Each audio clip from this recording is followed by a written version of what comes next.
Hola, a continuación se hará una exposición acerca del marco geológico y los mecanismos de las cuencas sedimentarias y su relación con los yacimientos de petróleo. Los integrantes son Paola Guerrero y Kevin Padilla. Se presenta la tabla de contenidos con cada uno de los tópicos. Como introducción, sabemos que los yacimientos de petróleo y gas representan la culminación de muchos procesos sedimentarios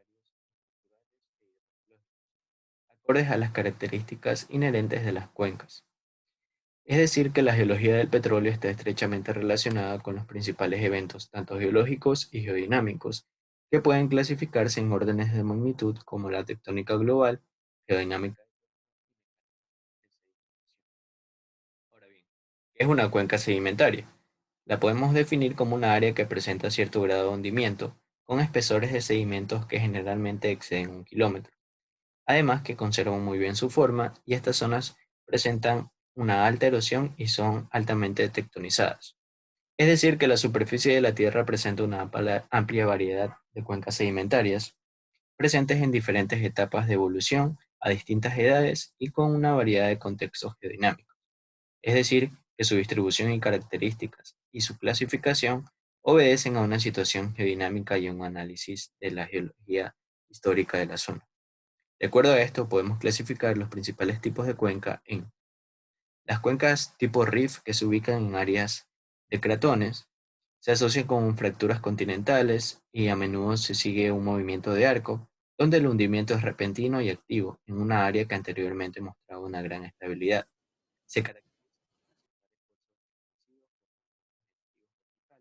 lo que causa una subsidencia considerable, además de la presencia de fallas lístricas. Presenta una rápida sedimentación, lo que provoca una compactación deficiente y en ciertos casos origina diapiros de lutita. Por otro lado, tenemos las grandes cuencas estables que se presentan en regiones continentales. Presentan una baja subsidencia y presentan deformaciones estructurales como fracturas graben causadas por un predominio de movimientos distintivos. Además, la sedimentación es homogénea y relativamente delgada asociada a un tipo nerítico, con bajos gradientes geotermales. Tenemos las cuencas de márgenes pasivos o también conocidas como cuencas pulapar, que ocurren en situaciones pericratónicas. Se conoce también que estas cuencas se desarrollan en los bordes de los océanos Atlánticos e Índicos y presentan un perfil muy asimétrico y se observan dos ciclos sedimentarios claramente diferenciados, correspondientes a los periodos de rifting y post-rifting. Las cuencas de cinturones orogénicos se sitúan en zonas inestables y a menudo calificadas como móviles, ya que presentan una amplia variedad de tipos y una mayor complejidad tanto estructural como estratigráfica, ya que estas zonas son tectónicamente inestables y durante los periodos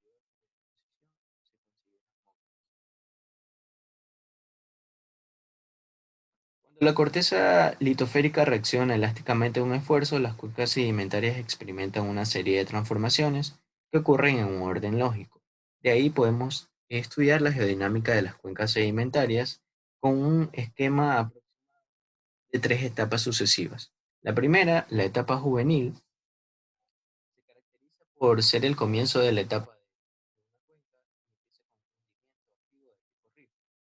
Es catalogada como la etapa más importante en la historia de la cuenca, ya que presentan altos gradientes térmicos, una subsidencia alta, una sedimentación relativamente variable y además gradientes hidrodinámicos centrífugos que se relacionan con una compactación progresiva.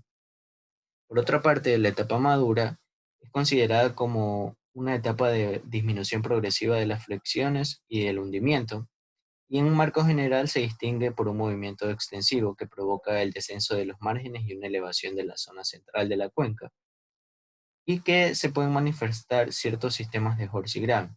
La sedimentación por lo general se vuelve un poco más homogénea. Y como última parte tenemos la etapa final de la cuenca, o también considerada como la muerte de la cuenca, donde las flexiones marginales reanudan su acción y emergen mecanismos de compresión que se asocian con movimientos de convergencia. Y en poco tiempo la cuenca puede producir una cordillera plegada. Esta a su vez sufre durante un largo tiempo de erosión y finalmente desaparece. dichos elementos fluyen hacia una nueva cuenca sedimentaria. Ahora, para poder realizar este diagrama de suficiencia acumulativa y en función de tiempo, se analizaron una serie de historias de cuenca en las que se analizaron las etapas de una evolución progresiva tanto de la deposición como las estructuras de esta cuenca, lo que permite obtener una historia más o menos completa y se puede subdividir en intervalos de tiempo, los que son representados por las curvas que se presentan en el diagrama que muestran la relación del hundimiento o la acumulación del hundimiento en función del tiempo. Se muestran además ciertos periodos de orogénicos que ocurrieron en nuestro planeta, asociadas con estructuras como la cordillera Apalache o ciertas cuencas a lo largo del tiempo. Es decir, que para poder establecer esto, podemos determinar que existen tres etapas en la cuenca en las que se pueden relacionar con la formación de hidrocarburos. La primera etapa corresponde a la fase de hundimiento y es sin duda la más importante tanto para la formación de la cuenca como para la provincia. A la intensidad de los diferentes depósitos y la continuidad y la dirección que actúan los esfuerzos se pueden dar en diferentes tipos de cuencas. Y desde el punto de vista petrolero, es donde se acumula la mayor cantidad de sedimentos y probablemente pueden desempeñar un papel importante en la formación de rocas madre. Mientras que la etapa de relleno, que se asocian a las etapas juvenil y final, favorecen a la maduración de dichas rocas madres de hidrocarburos y lo que pueden desempeñar en la formación de acumulación de petróleo. A continuación, mi compañera va a seguir hablando. Bueno, continuando con la explicación de mi compañero, en este estudio se mencionan ambientes sedimentarios, pero ¿qué es un ambiente sedimentario? Se trata del lugar de la superficie terrestre donde se realizan procesos sedimentarios que pueden individualizarse en zonas limitadas por sus características físicas, químicas y biológicas, las cuales determinan las propiedades del sedimento o roca sedimentaria y se diferencian de los ambientes adyacentes. Entre las clases de ambientes sedimentarios tenemos ambientes continentales, que son eólicos, áridos, glaciares. Por otra parte, los ambientes de transición son plataforma continental, playas, deltas, llanuras de marea, estuarios y lagunas. Finalmente, en ambientes marinos se muestran dorsales, volcanes submarinos y alzamiento continental. Siguiente. Entre las características de los ambientes sedimentarios, estos se encuentran determinados por la geometría, los materiales, energía, como por ejemplo viento, turbulencia, olas, corrientes, gravedad, rozamiento. Asimismo, estas propiedades determinan las propiedades de los sedimentos, como son la geometría de las capas, rasgos como textura, composición, estructura, fósiles, eh, cambios de fases y estructuras sedimentarias. Siguiente diapositiva. Respecto al estudio de los ambientes de sedimentación, estos proporcionan a la industria del petróleo el conocimiento sobre los sucesos sedimentarios ocurridos y que llevaron a cabo la existencia de las formaciones productoras, generadoras y sellos. Los ambientes deposicionales, que determinan las fases litológicas y los principales rasgos estratigráficos, condicionan las características petroleras de los sedimentos, en donde la energía del ambiente o entorno deposicional es uno de los factores más importantes. Los ambientes de baja energía dan lugar a gruesos lechos de carbonatos, margas y lutitas en un ambiente marino abierto, a menudo rico en materias orgánicas, y evaporitas en un ambiente confinado donde las rocas presentan porosidad y permeabilidad leve o muy leve. Los ambientes confinados presentan característicamente sellos y rocas generadoras de hidrocarburos, por lo que corresponden a cuencas cerradas, donde se acumula materia orgánica que en mayor parte se origina por algas, por algas o plantas acuáticas, como podemos observar en la imagen. Los entornos de mayor energía, por otra parte, se encuentran sometidos a las corrientes y son la fuente de una extensa posesión de arenisca, ya sea por afluencia de detritos o carbonatos, o por acumulación de organismos animales o vegetales en ausencia de estas afluencias. En ambos casos, los sedimentos presentan generalmente buenas características de porosidad y permeabilidad, cabe recalcar que en esta parte las lutitas negras son rocas sedimentarias que presentan un gran potencial para la generación de petróleo debido a que son ricas en materia orgánica y en las diapositivas pueden observar una lutita negra. Ahora, tenemos otro término, que es la subsidencia. En relación a la subsidencia, tenemos que es el hundimiento relativo de la superficie terrestre. La actividad tectónica de las placas, especialmente la extensión de la corteza terrestre que favorece el adelgazamiento y el hundimiento, la carga de sedimentos y la remoción del fluido de los yacimientos son procesos por los cuales la corteza puede deprimirse. La subsidencia puede generar zonas en las que los sedimentos se acumulan y finalmente forman cuencas sedimentarias. Entonces, como se mencionó, la subsidencia permite la acumulación de grandes volúmenes de sedimentos que se van enterrando y compactando progresivamente bajo el peso de nuevos depósitos. A medida que avanza este entierro, los depósitos se someten a temperaturas y presiones crecientes que engendran una serie de mecanismos físicos y químicos que los alteran progresiva y profundamente, los cuales varían de acuerdo a la presión, temperatura y factor tiempo.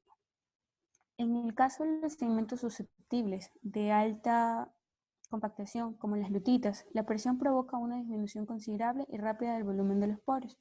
El agua que ocupa la mayor parte de los poros se expulsa y por lo tanto puede liberar grandes cantidades.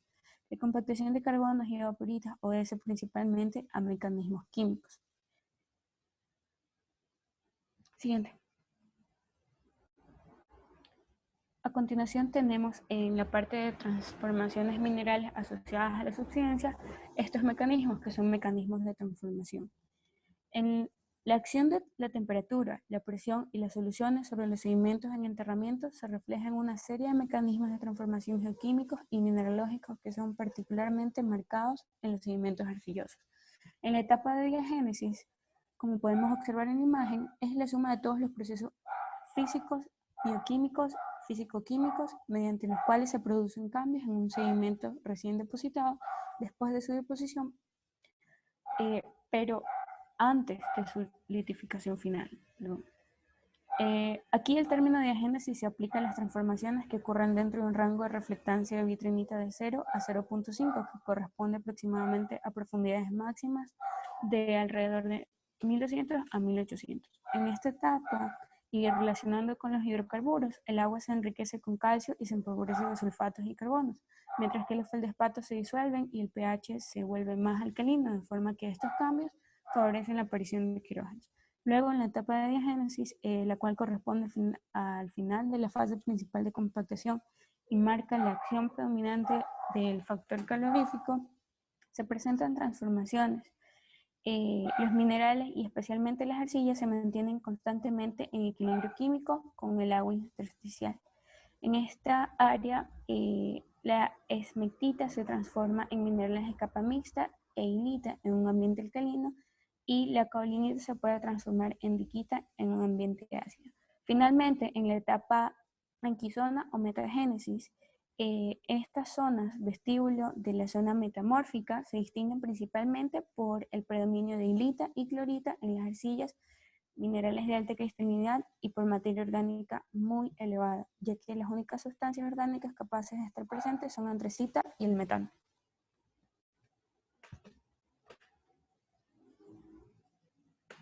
Ahora bien, se presentan las conclusiones de la exposición, donde podemos decir que las mayorías de las cuencas se localizan entre límites de placas tectónicas y en el interior de las placas, estas asociadas a su diferente contexto geodinámico.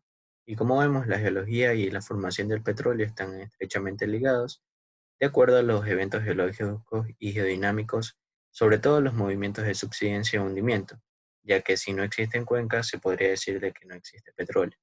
Y los ambientes sedimentarios suelen estar localizados en medios continentales, marinos o transición, donde el sedimento se acumula y donde organismos viven y mueren y varían sus características físicas, químicas y biológicas. Por último, la transformación mineral se relaciona también con la subsidencia, relacionada con factores externos como la presión, temperatura y el tiempo, así como se presentan los mecanismos de transformación en las etapas de diagénesis, catagénesis y metagénesis.